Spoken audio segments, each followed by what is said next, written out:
1. ของเขตเรียนงานป้องกันศาสตร์ตอนโฆษกแม่นได้สืบต่อสุมใส่จัดตั้งปฏิบัติแนวทางป้องกันศาสตร์ป้องกันความสงบทั่วพงส่วนหอบด่านอย่างต่างหน้าและสำเร็จขาดหมายสามารถรับประกันรักษาได้เสถียรภาพทางด้านการเมืองความสงบความเป็นระเบียบเรียบร้อยทางสังคมโดยพื้นฐานสกัดกั้นและต้านทุกการเคลื่อนไหวของกลุ่มคนบ่ดีพร้อมนั้นได้สุมใส่แก้ไขปัญหายาเสพติดซึ่งสามารถมั่งคดียาเสพติดได้ทั้งหมด 1,786 เรื่องจับผู้ต้องหาได้ 4,025 คนในนั้นมีต่างประเทศ93 คนยึดได้ของกลางประเภทยาเสพติดจำนวนหลายและยึดพาหนะได้จำนวนหนึ่งได้นำเอาเป้าหมายผู้เสพติดหรือผู้ถือข้อหาเข้าศูนย์บำบัดปิ่นปัวฟื้นฟูสุขภาพที่มีอยู่ในทั่วประเทศ15ศูนย์ได้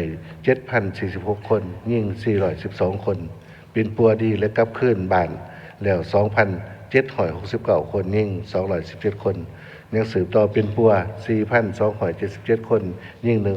195 คนพร้อมนั้นก็ได้เอาใจใส่แก้ไขปรากฏการณ์ย่อท่อกลุ่มแก่งสอโกงทางอิเล็กทรอนิกส์หรือว่าศัลยกรรมทางไซเบอร์สามารถแก้ไขได้ทั้งหมด44 ครั้งกักตัวผู้ต้องหาได้ 4,482 คนยิ่ง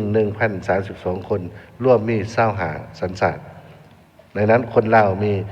779 คนยิ่ง203 คน